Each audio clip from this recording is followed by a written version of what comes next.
betul, betul. Karena sekarang susah ya teman-teman ya nyari saham yang gue pernah baca nih teman-teman gitu ya. Gue rasa juga kayak Michael, kayak Hans, apa semua juga tahu lah.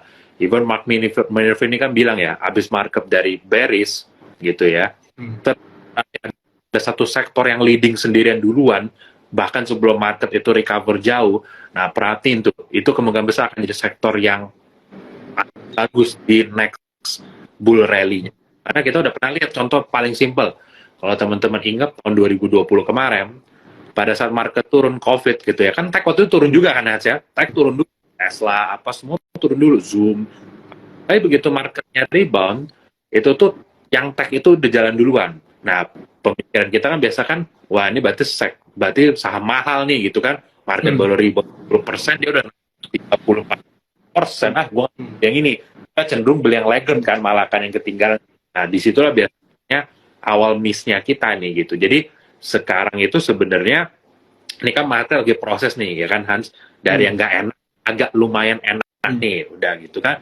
Perhatiin tuh sektor-sektor atau saham-saham yang justru lagi bagus atau leading the pack gitu selama 2-3 minggu terakhir ini, karena bisa jadi itu akan nge-lead the pack nanti pas market rebound. Jadi kayak tadi Hans bilang kayak MIDI atau apa, itu gue liatin dari grafik memang bener sih, market lagi weak gitu kan, dia kan ini ya Hans ya, lagi bagus gitu kan, jadi market weak tapi kayak gitu. Nah jadi ya itu udah bener sih teman-teman, kayak cara Hans gitu untuk ngelihat apa yang leading. Terus juga kan kayak emas ya Hans ya, kayak copper kan, dan di situ kan teman-teman bisa ngeliat lah sektor-sektor yang leading. Jangan justru kita cari yang underperform terus. Contoh nih kayak sekarang kalian nggak dapet apa saham apa komoditi gitu kan, kalian cari yang weak gitu kan Hans, weak sector atau kayak konstruksi ya kan Hans, itu kan turun terus Nilo gitu.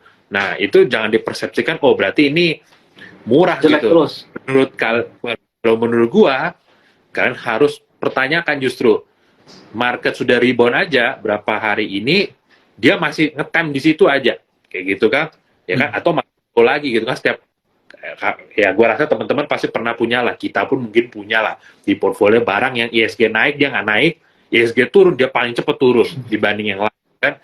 Barang-barang kayak gitu, nah barang-barang kayak gitu sebenarnya bukan barang yang murah ya teman-teman. Itu menurut gue sih, gue melatih diri gue sekarang, wah ini agak alarm nih barang-barang kayak begini gitu kan, berarti either market belum tahu cerita nih barang, kalau emang gue tahu itu barang bagus, atau memang ini barang tuh ya memang nggak ada yang mau gitu loh. Jadi apa jangan apa ya, maksud gue jangan terpengaruh barang yang makin murah. Nggak tahu kalau Hans ngelihat kayak gimana tuh kalau untuk sectoral picking.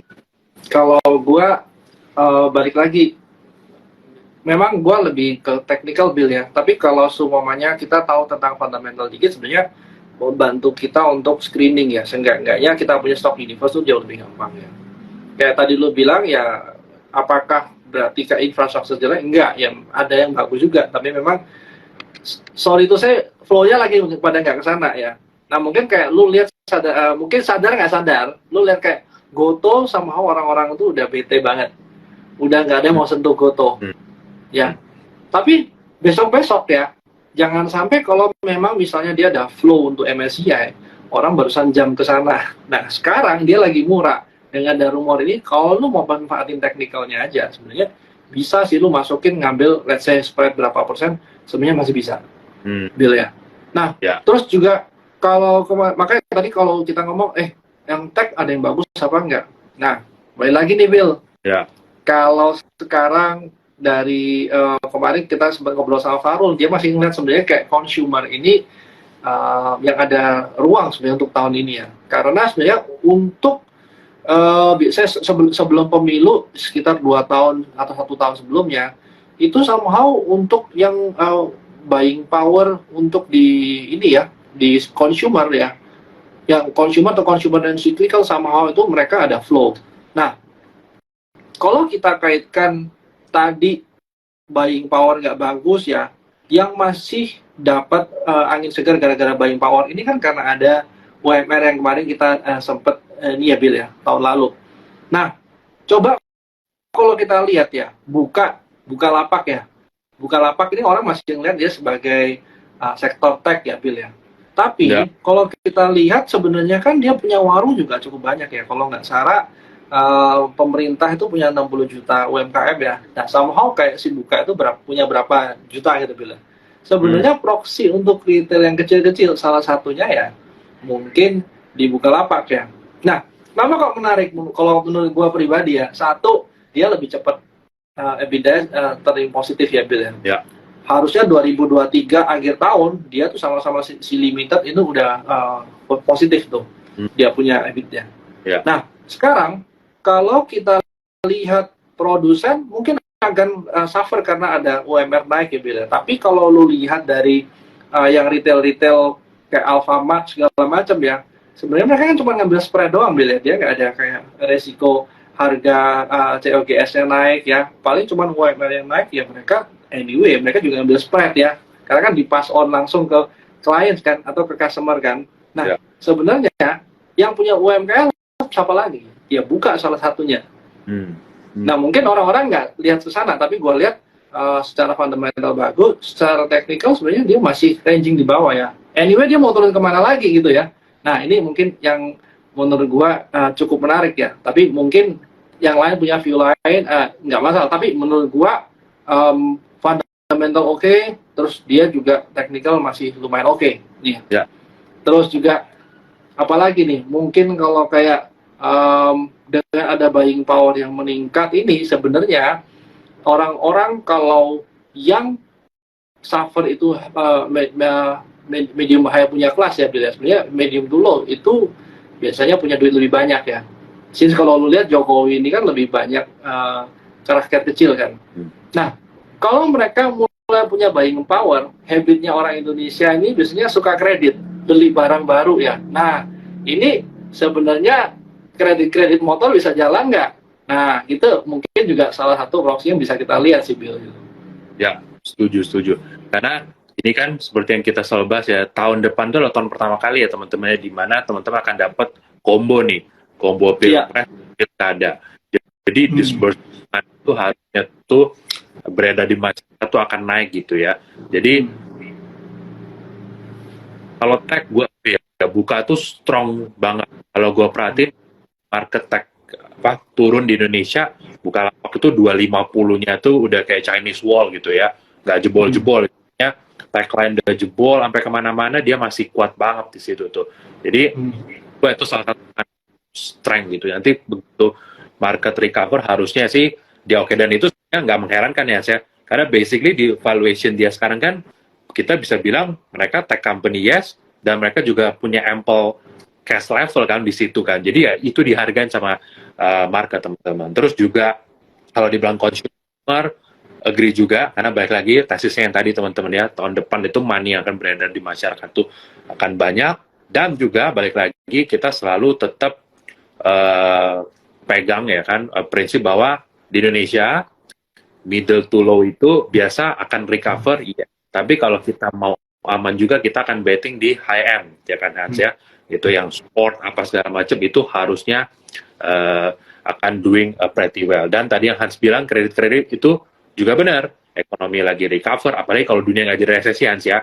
Karena gue dengar-dengar ya banyak bukan banyak lah. Gue bilang nanti kalau banyak kesannya banyak banget gitu kan. Beberapa orang bilang sama gue dagangan mereka atau bisnis mereka jadi lebih slow sejak banyak campaign soal recession. Oh tahun ini resesi apa? People hit the brake gitu kan, orang nggak mau spending dulu kan. Nah kalau sampai benar-benar nih ternyata resesi, China reopeningnya sukses, dan kalau gue tone-nya nih Hans, beberapa central bank itu udah mulai agak sedikit lebih optimis nih bahasanya. Udah yang bilang chance of soft landing benar-benar udah kejadian ya kan, apa segala macem. Tone-nya nih udah agak berubah kalau baca report analis-analis juga gitu kan. Nah jadi ini tuh udah bagus banget, dan itu akan impact ke saham yang berhubungan kredit itu betul juga, yaitu contohnya Bevin ya kayak gitu. Nah berarti consumer ada potensi back to back 2023-2024 ya.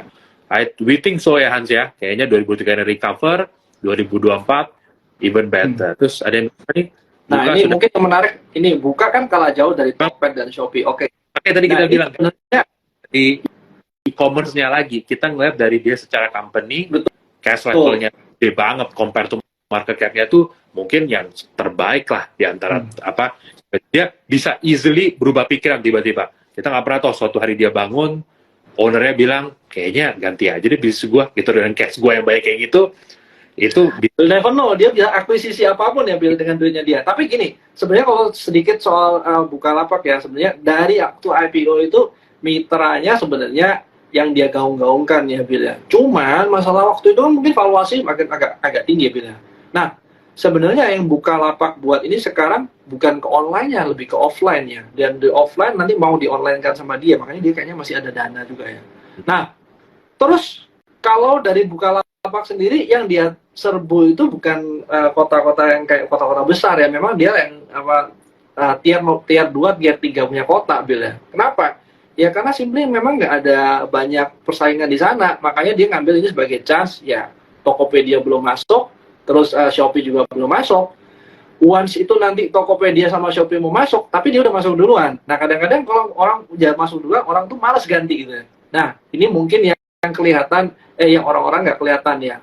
Betul, buka revenue dari offline, betul banget Pak Pandu. Nah ini mungkin kita yang masih ke patron, oke, Bukalapak itu e-commerce, sebenarnya nggak juga, karena mereka izinnya aja sekarang ada kayak investment company ya Bill ya. Nah ini mungkin yang teman-teman juga nggak tahu ya. Tapi benar yang Billy bilang, dari duit yang si Bukalapak punya, dia bisa beli apapun, dia bisa akuisisi apapun ya, gitu. betul.